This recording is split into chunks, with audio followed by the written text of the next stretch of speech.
Welcome, and for those of you, was anyone here at the previous session?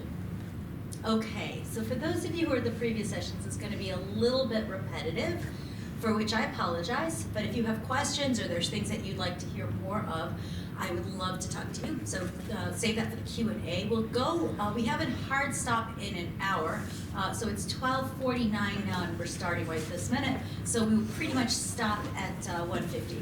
And I will be happy to take questions and emails afterwards. Of course, my name is Professor Viswanathan. You can find me B. Viswanathan at nestle.edu, or you can find me in my office on the 4th floor, frantically running around trying to fix the printer, as I do.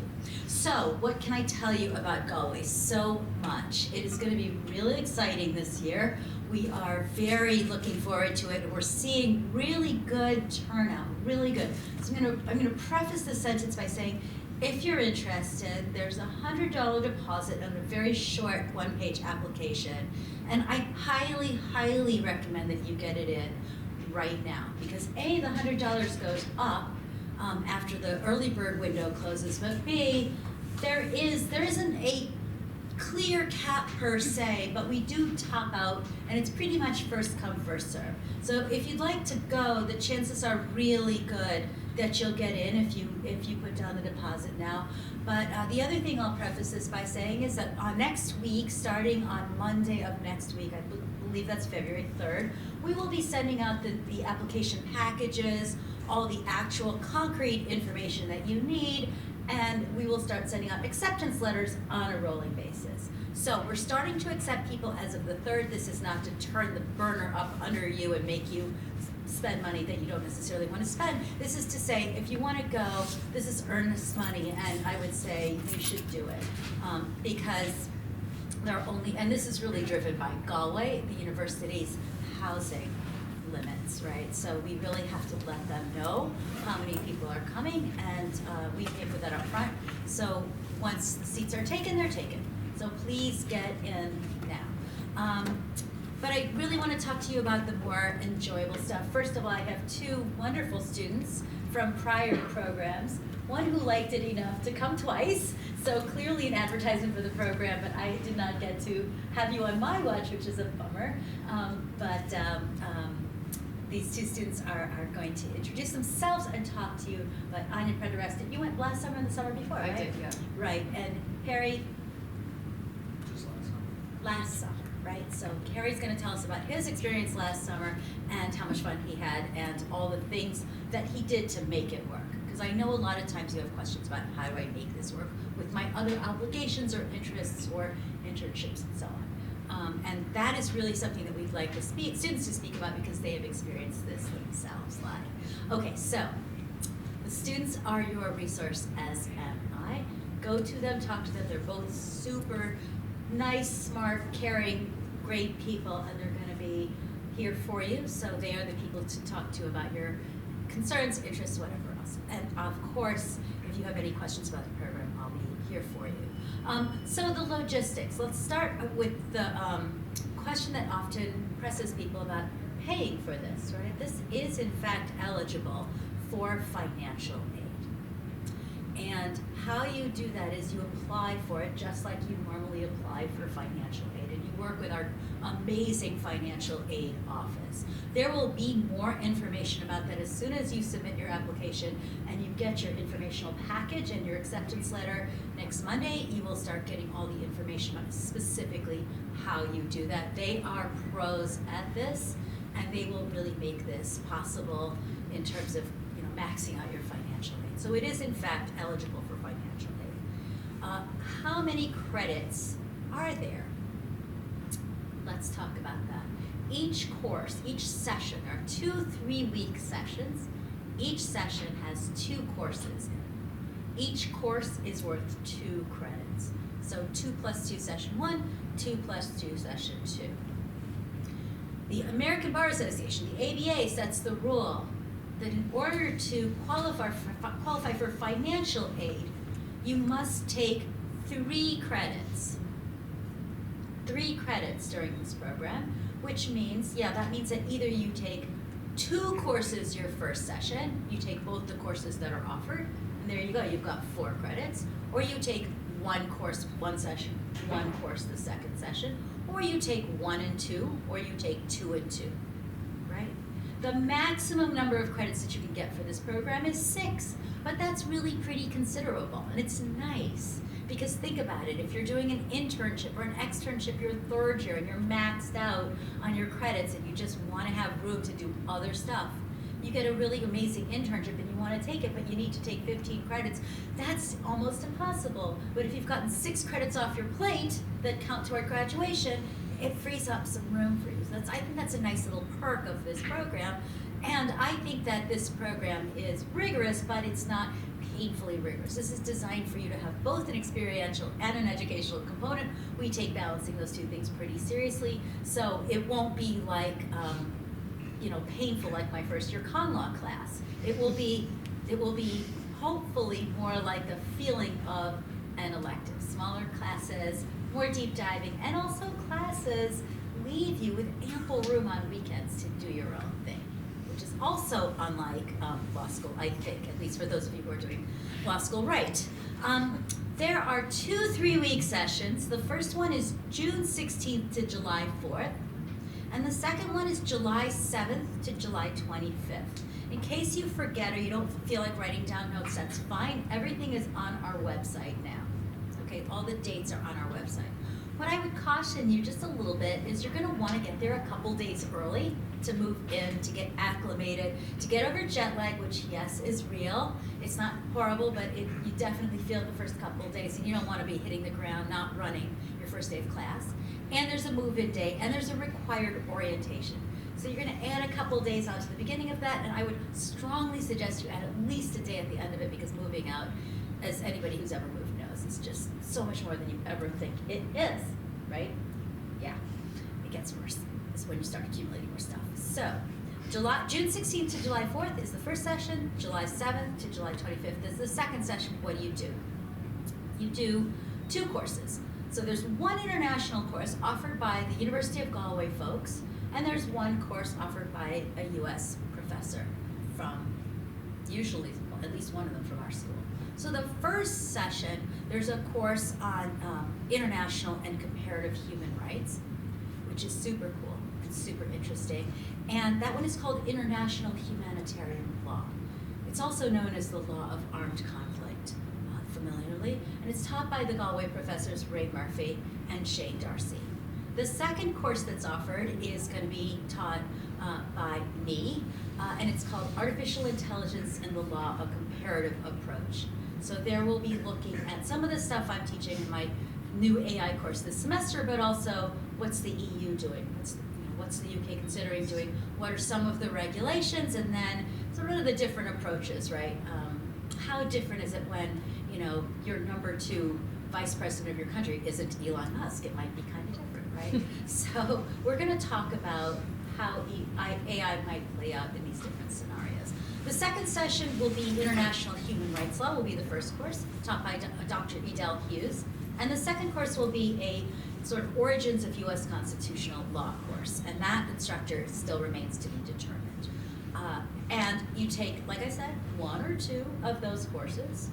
You take 1 each semester. You could take both of the courses with the Galway professors if you'd like, or both of the courses with the American professors if you'd like, however you'd like to do it. I kind of recommend that this is a great low stakes, truly low stakes, 2 credits in a relatively relaxed and chill setting, right? A great way to explore something you haven't done and may not even want to do ever again. The law of armed conflict is super interesting and cool, but sometimes it's a hard area to consider wanting to work in, right? It takes an enormous amount of expertise and time, and just, it's a tough area to be in. But you might say, hey, that sounds interesting. I'll never get a chance to look at that again.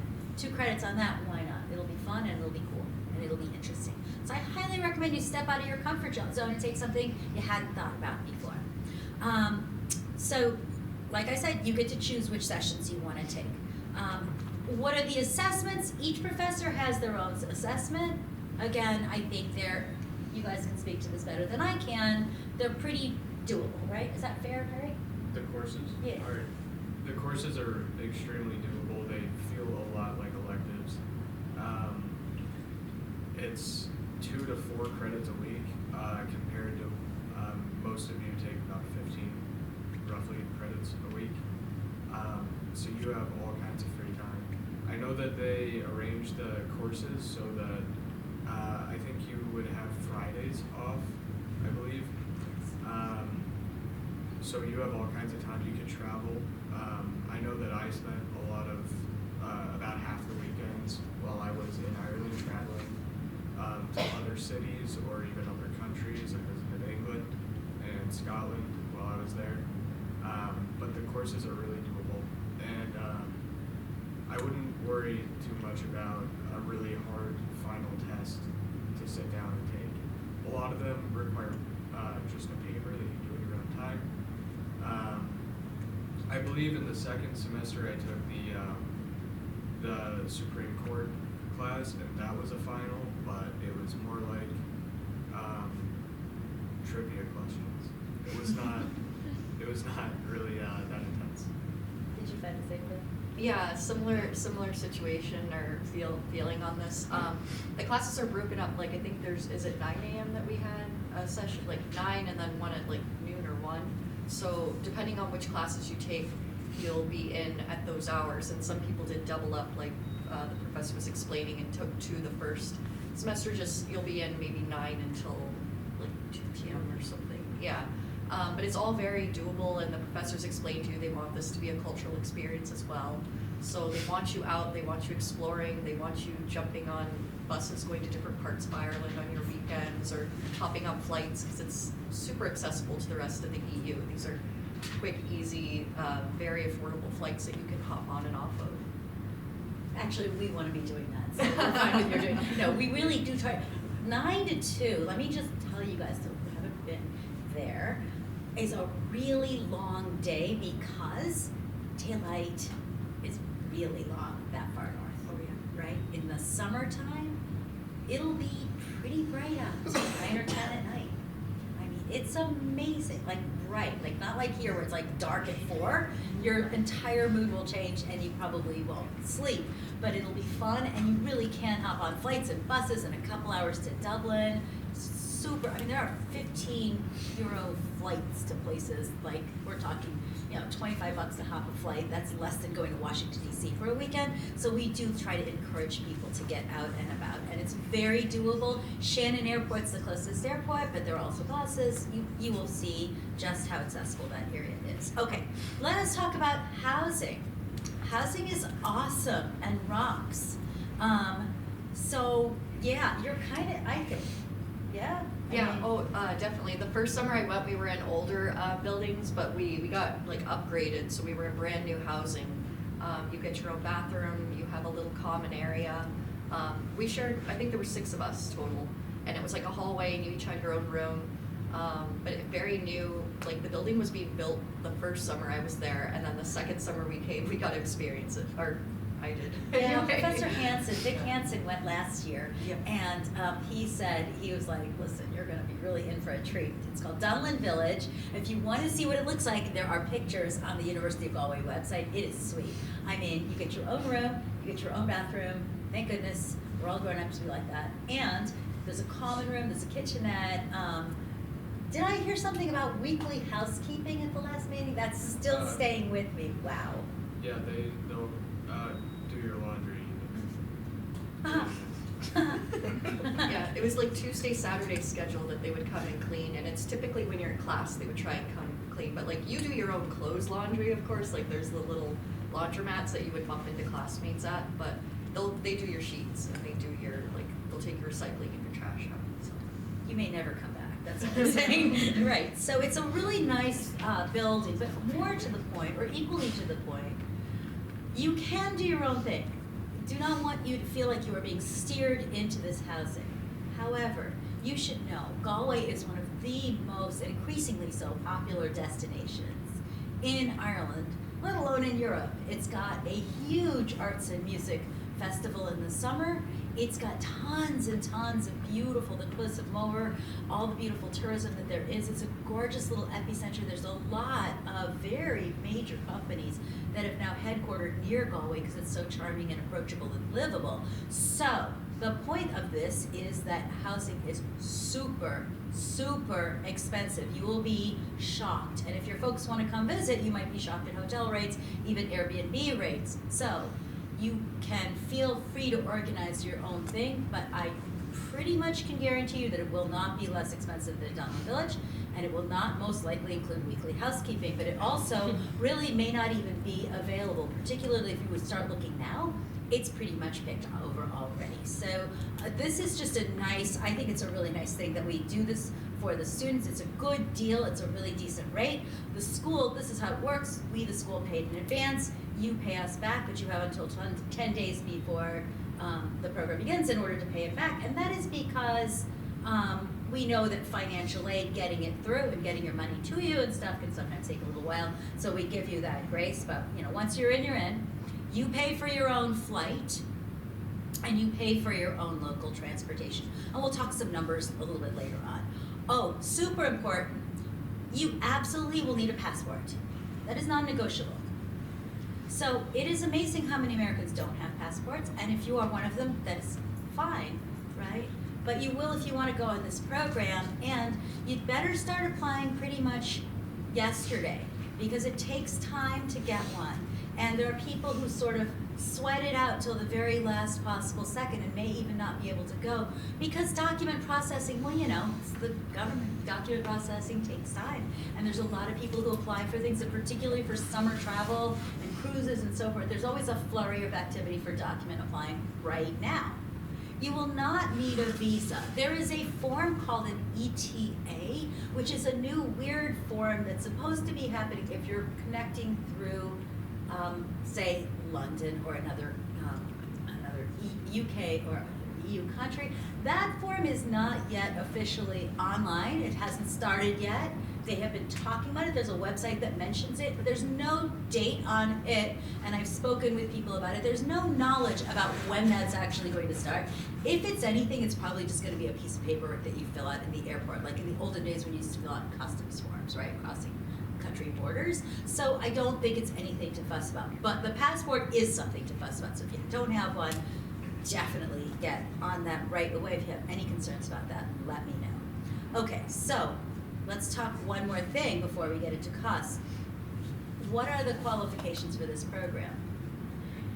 You must be in academic good standing to go to Galway. What does that mean? If the registrar has told you that you are not in academic good standing, unfortunately you may not join this summer. For those of you who are watching online and who are interested in coming or who are here from another institution, your school also has to attest that you are in academic good standing. And what that basically means is getting a letter from your registrar, not from your mom, saying she is in or he is in academic good standing, right? And that's usually a very quick thing that you can get from registrars. They know how to do that, right? But you must be in academic good standing in order to attend.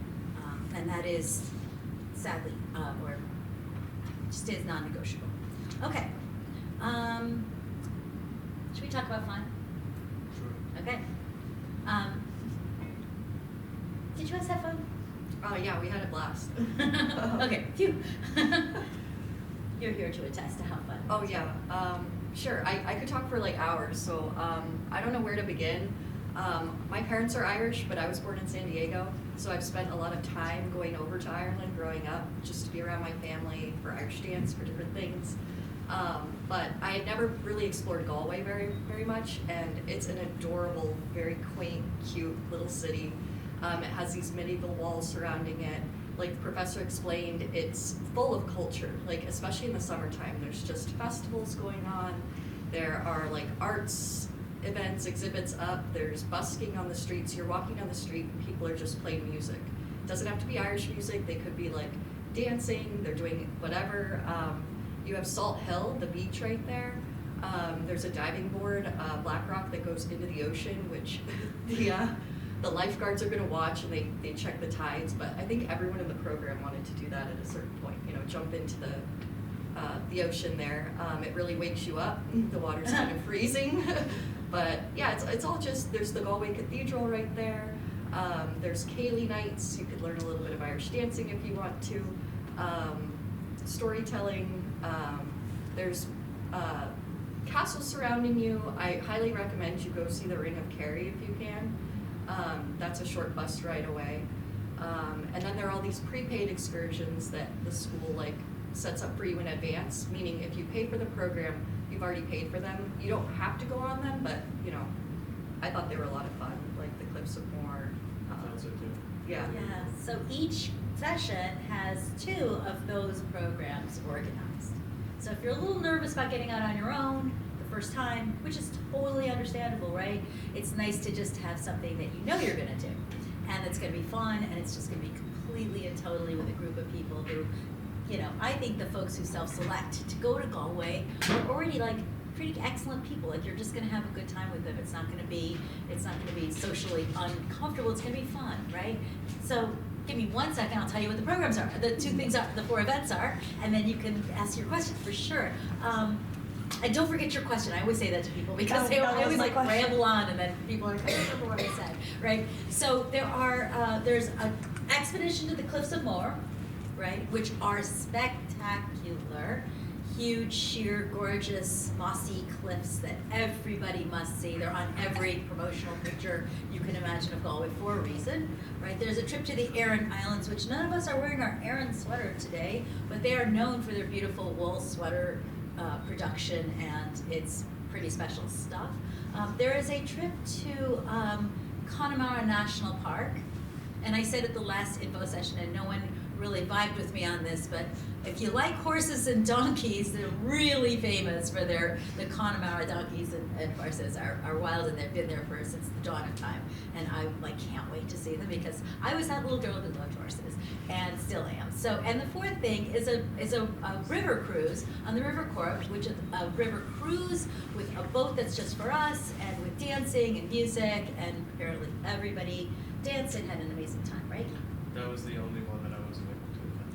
What? I think I was in Scotland that weekend, but while I was in Scotland, it so happened that the Scottish Open was going on at the time, and I had always wanted to see a professional golf match, and I was able to go to that. That's pretty cool. That's pretty cool. Yeah, so that's the 4 outings. Which ones do you get? We vary it by session, by year, so I can't tell you right now which 2 are going to be in your session. Of course, if you don't have it in your session, you can go to the Cliffs of Moher yourself. Nothing stops you from doing that, right? Or Connemara, it's not that far away. Professor Hansen last year rented a bike and did a lot of like wild mountain biking in the Cliffs in Connemara. If you want to do that, have at it. I will not be joining you. I cannot do hills. I can't even do them in spinning class. So, question. Yeah, I was just going to ask if you guys had decided yet which programs are for which session, because I know I was at the first meeting and it was still undecided as well. It's still undecided, and I'll get on it for sure, because I'd like to know too, since I'm definitely going to be in the first session. So, Thank you. Do you have a preference? I mean, I think the Aran Islands and the Cliffs would be awesome. Yeah, I think they'll be awesome too. The Aran Islands you can get to so easily. Yeah, so either way you can do I it. promise you, if we don't have an outing, I'll go with you. Okay, It'll be perfect. Really fun. Sounds Okay, like a plan. deal. In terms of transportation, when you're there, what do you recommend? Like, is there a good public transportation system? Should you rent a car, biking? I will recommend very strongly do not rent a car unless you're really confident about driving on the wrong side of the road. But also, I just think it's hard. It's hard. And it's just a pain in the neck. And there is really good public transportation always in Europe. I just always recommend. It's also fun. Getting on buses and trains is fun. Flying places is fun too, but it's really fun to do local transportation. Everything is pretty reasonable. Is this fair? Yeah, there's Bus Erin, which can get you around. That's their bus system. And the train between like Dublin and Galway is very easy. Like I think it's just like an hour or maybe an hour and a half. So if you could fly into Shannon if that's how you want to get there, but if the flights are cheaper to Dublin, just know that you're going to have a quick train to Galway. It's no issue. And we did have classmates rent a car, but the one thing I would say, like from a professor or adult's perspective, it's probably a liability concern. Like if you guys are going to like fly off the road or you're on the Well, I'm opposite not side. gonna be liable, I'm not concerned, I just don't want you to hurt yourself. I'm just thinking like what could go wrong, but That's we so had classmates cynical. do it and they were fine. But I would recommend booking in advance because automatic cars, they go out very quickly, and unless you know stick shift on the left hand, Yeah. then you're kind of in trouble. It's so cynical to say. Sorry, it's no, like, you're not gonna fly off the road. Americans No. never do that. No, you're not, no, it's just little things like, when I was in the south of France, you know, I didn't realize that they're like, the speed limits, like 1 kilometer an hour over the speed limit, you get a $200 fine. Why? Because they're so like, it's like, how do you make money in the south of France? You know, speeding tickets, because people are always trying to get home at a, you know, whatever. But you like learn this the hard way. You learn that like, you know, it's very different to do a roundabout there than here. So, you know, do it if you want to. I'm absolutely not dissuading you from it. I'm just saying it's super fun and easy. She's like, okay, I heard you loud and clear. No, it's super. Do what you want. There's so much leeway. It's what's really nice about this program is you can make this program so much your own. This summer will be it's just a delightful way to get your feet into another country, you know, in a way that also earns you credit. Okay, more questions? Do I have any more questions, Steve? For housing at school, how do we pay for that? And do you recommend that, or do you recommend something? You pay for it by paying us after we pay for the housing first, and then you pay the school back for it, right? So you'll get a bill for it, right? Like I said earlier, I absolutely urge you to get the housing at the school. It is really nice. It is, I think, reasonably priced. It is gorgeous. It's renovated buildings, brand new. Your own room, your own bathroom, 6 people in a suite, but you get a common room, you get a kitchenette, you get 2-second walk to campus, right? You're on campus, so 2-second walk to your classes, which is nice. But also, like I said, I mean, if you really want to splash out and go get something very fancy and spend a lot of money, that's fine. But I think you'll find that there is not very much housing in Galway. It's a very small town. And everybody descends on it. I mean, they literally get thousands and thousands of tourists all summer long. So you're vying with like a lot of tourism industry people. So, you know. And all we have to do is put $100 down right now? You have to put $100 down, right now. Just put in your application letter. We will send you an acceptance letter on a rolling basis, right? First come, first served, pretty much. And we'll say, look, you know, here it is. Here's all the information. Here's the package. And then you look over all the, you know, info and make sure. I'd also say if you want to do this program, not too early start looking at airfares. It does get up, keeps going up as you get closer to the date, as we all know, right? The letters are going out again, just in case anyone didn't catch it the first time. February 3rd, all the letters and the packages are going out, so you'll see all the all-in costs, okay? Let me give you some rough numbers, since I have them now, as to how much things cost. All right, remember when I said you could do one session or both sessions, right? So I'm gonna give you the numbers first for one session and then for both sessions. For session 1 or 2 only, housing's about $1,770. I will give you guys copies of this. You'll have them in your information package. I can also photocopy this for you and give it to you. I think it's pretty official now. I will check to make sure that I can give this out, but I'm fairly certain that this is hot off the press, but I think this is pretty much baked. And it's not very different from what it was last year. So if you're just like, oh, she's not getting it to me, or I don't know what it is, look on our website and look at last year's cost, and it's maybe a 10% different from last year, if that, okay. For both sessions, housing is about $3,625. Board, right, is about $1,155 for one session and about $2,310 for both sessions.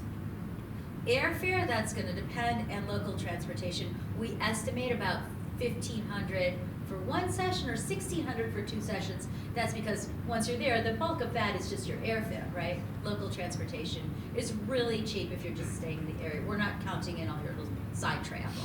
And then for miscellaneous expenses, for one session, about $600, and for both sessions, about $1,200. That's stuff like books and all the other things that you're gonna need when you're there.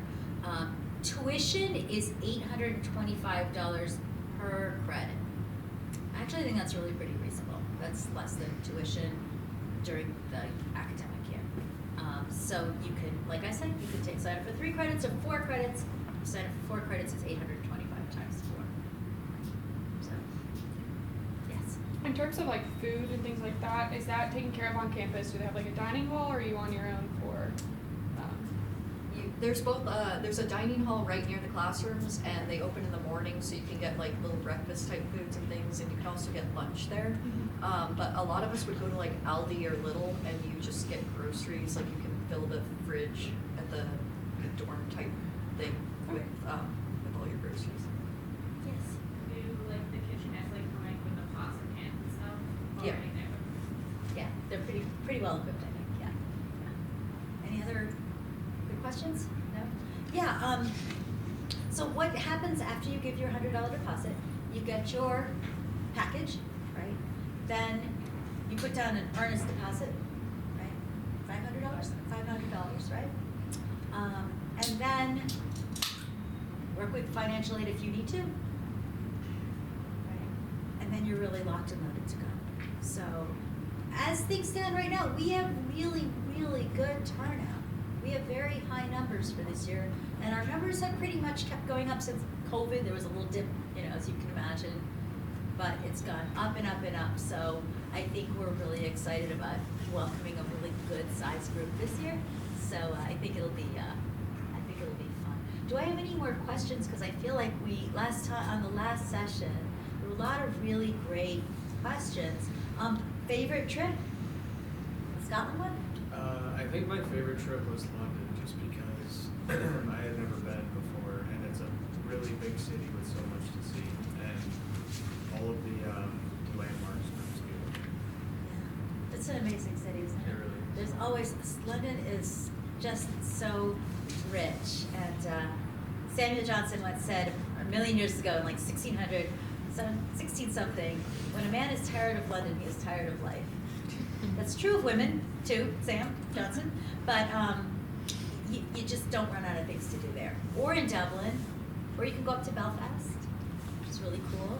Very different vibe, very different feeling. Or anywhere. Yeah, what was your favorite trip? My favorite, I have to say the Aran Islands. So we did Inishmore, and I just absolutely loved it. I wanted to go back the next summer because it's just so fun. You get a bike, you can ride around, and it's just like a tight-knit little community on the island. And there's this little interesting like built-in, it's kind of hard to get to, but it's a naturally made like swimming pool, and it's called Pol Nabesh. I think I'm mispronouncing it probably, but it means like, it translates in Irish to something, but it's like a huge, and like the water comes out underneath, and it's really beautiful. If you want to like look up this island in Ishmore, I can talk to you about it later, but. Can I hit you up for recommendations? Of after course, this? yeah. I think I'm just gonna. I want to go again. She's just gonna like email me like just a whole want to list keep of showing places. up on this trip. Like one really great thing there is that people are very, very friendly and open. It's a very relaxed country. You are not going to a scary place. You're going to one of the nicest places ever. You're never going to want to come back to Boston. People are so friendly and open and just relaxed. Is that not true? They're just very nice. They're a hospitable culture. They're kind people, they're friendly people, they're incredibly fun, and I think just eloquent. When the Irish talk, I just want to listen. Like, they just speak so beautifully. They love language and literature and words, as some of you know I do too. And so and they love music, and they love arts and culture. So it's a really great place if you haven't traveled at all outside of the US, start. It's a good first place to try. I think our program has gotten stronger and stronger. I love the guys at University of Galway. They are very low key about how impressive they are, right? They just don't wear their accomplishments on their sleeve. They are very accomplished professors, and I feel like it's sort of an honor to be with them, to study with them. Oh, massive, yeah. They're very, very, very accomplished. You'll have Ray Murphy. He's done like peacekeeping missions with the UN like all over the world. He's been in like Africa, the Middle East. He was in the Irish Defense, like the military there. Shane Darcy as well, like he's taught at Harvard Law. Like these are professors that have so many accolades and so much like rich experience to speak to, and they want to hear from you. They want to hear the U.S. perspective. They want to understand our politics. It's very like the classroom setting is very, very cool to sit down with and have these discussions with them. Yeah, and I think that we in the U.S. tend to be very sort of U.S. centric, and you know, the rest of the world looks at us like, hey, there's other places out here. We've been doing things a long time. Hi, look at us, right? And we just were like, yeah, we're good, right? But when you go abroad and you start seeing the way, and I feel this very strongly about something like AI, right? I'm teaching AI right now for the first time, and you know, we have a lot to cover, so I don't get to talk about international perspectives on AI that much. But a lot is happening out there in the world right now. Cases are going through the European courts that haven't really hit the courts here yet. And they're struggling with the balance of regulation and innovation. We just say any regulation will throttle innovation, and that's it. That's sort of our go-to, how do you make a regulation die? You just say, oh, it's gonna, you know, put a damper on innovation. That's not the approach elsewhere. Now, is their approach right or wrong? That's kind of not the first question you ask, right? You ask, what are they trying to achieve, and what are we trying to achieve? Maybe how you define what it is you're trying to achieve might drive how you regulate. That's not how we think here. The way that we learn how to think differently and more broadly in terms of policy is doing this comparative approach. I think it's really worthwhile to do. We don't have enough time to do it sometimes in law school here. I did it a lot in law school myself, and I found I wanted to go into international law. I didn't end up going into it. I just went into big firm corporate law because I had bills to pay, you know, and they hired me for a lot of money. But, you know, I still think of it all the time, because when I see what's happening in the international courts, say in the International Court of Justice, I think, oh, you know, sometimes I think we could learn from this. And here's a place where you can actually learn how they're doing it from professors who are there, who have thought deeply and comparatively for a long time. I think that's really invaluable. I think that's something that is unique, maybe not unique to our program, but very special about our program. And I would like to sit in on those professors' courses. You might even see me in the back of the room one day, because it sounds like they're doing really interesting stuff. And you know, it's a lot of work, 4 days a week, but weekends off, right? 2 courses, 4 credits. Like, that's a pretty sweet way to spend your summer. I want to talk about one more thing that we didn't talk about, and that might be very interesting to you all. Internships, balancing. How do you do it? Couple thoughts. My biggest thought always is, if you have a bite from a potential employer, when you get down the road of the internship conversation, not in the very first info session or the very first interview, but when it really seems like this is yours, you're going to secure it, they really want you, you want them, it's a good fit, right? That's when you go, I have this opportunity, and I'd like to talk about it with you. Can we make the timing of this work?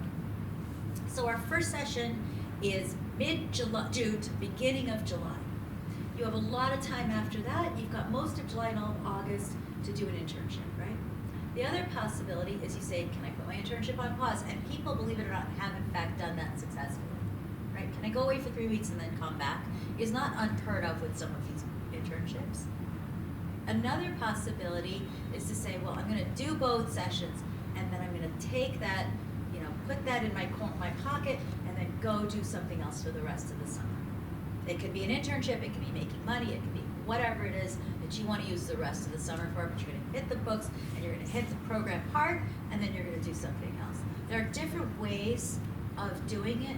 People have done it, right? I did an internship that was split by the whole program, so I did a little bit before and a little bit after. Perfect. I know that now you only need to do 1 session. When last year, when I was there, we had to take a class from both sessions, but that's no longer the case. So if you need to reduce your time from the whole 6-week program to 3 weeks, either the first session or the second session, you can do that if it accommodates your schedule.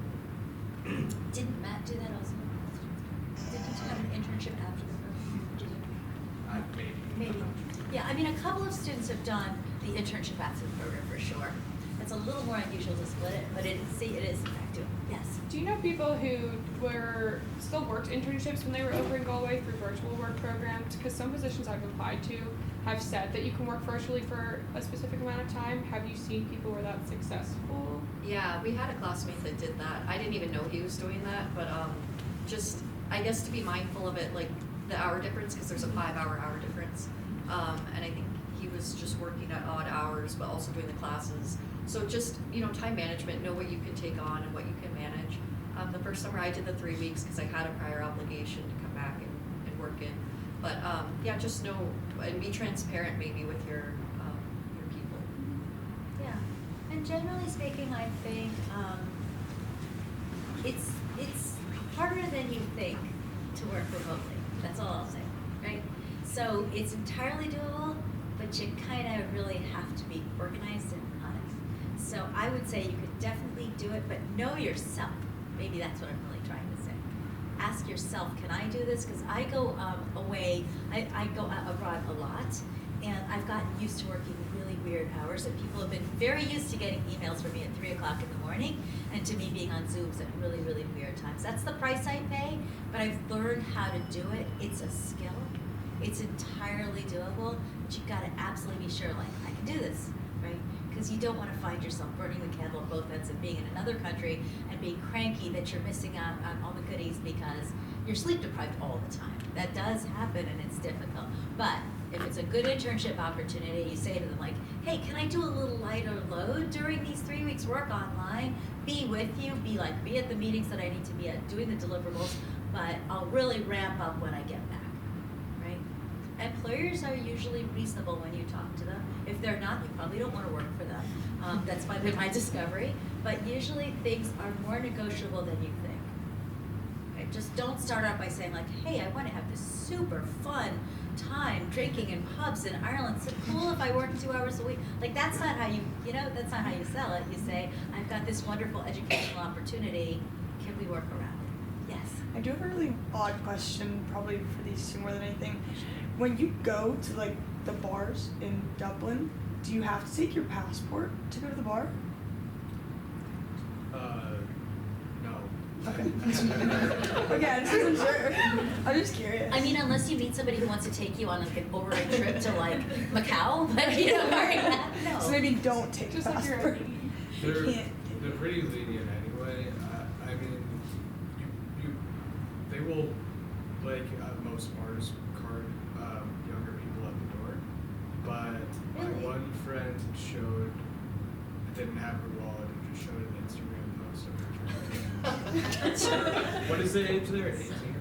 Maybe her 18 or 19 birthday or something. I have never, back when I was young, I've never been carded, ever. Wow. Maybe I just look responsible, I don't know. You do not need to bring your passport though. You could even bring your American driver's license, if you just keep that in your wallet, just if you want to do proof of age. I suggest not taking your passport everywhere all the time. They're really valuable and stealable. Did you guys feel safe having your passports left in the housing? Yeah, the I housing's felt fine. safe, yeah. In the housing, yeah, and I wouldn't really take it anywhere. Yeah, unless I think was in the found. housing's fine. I think the housing is absolutely fine. I just, and on campus is fine. It's just, pickpockets are a thing. Yeah, absolutely. And passports are one of the most valuable little things there are, and replacing it is a nightmare. So having been there, I highly recommend that, yes. Are visitors allowed in the doors? I think so. I would assume so if because you're paying rent there.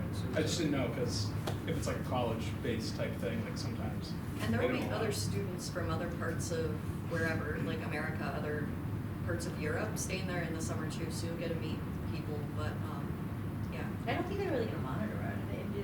Do they monitor if it comes and goes? No. Yeah, I mean, unless it's somebody super, super sketchy. And Yeah, we're all adults, so like, just being safe and like, Yeah. don't leave like doors open, like the common Yes. main door open at night or like Yeah. do anything weird, like. Yeah, like you wouldn't do in Boston. Yeah. Right? I mean, I hope, please don't do that in Boston. It's such a bad idea, right? Yeah, no, I think that, if you're just responsible, you're Yeah. going to be treated like a grown-up. We are going to treat you like a grown-up. We don't need you to check in with us and tell us, please don't. tell me where you're going. It's better that I don't go sometimes. But we, if you want us to help you, we will if things come up. Of course, if there's an emergency or you need some help or you need a doctor, whatever, we are here for you. But for the most part, this is your time, to explore on your own. And we see that you are adults and we will treat you as such. Any more questions? Questions? Okay, we can definitely talk after the session. We can talk any time. I'm up in my office a lot. You can send me a quick email. You can ask me if you want me to walk you through any of the financial stuff. If you get your package and something confuses you, totally here for you. Professor Viswanathan, it has been a delight to talk to you all, and I really hope to see you in Ireland this summer.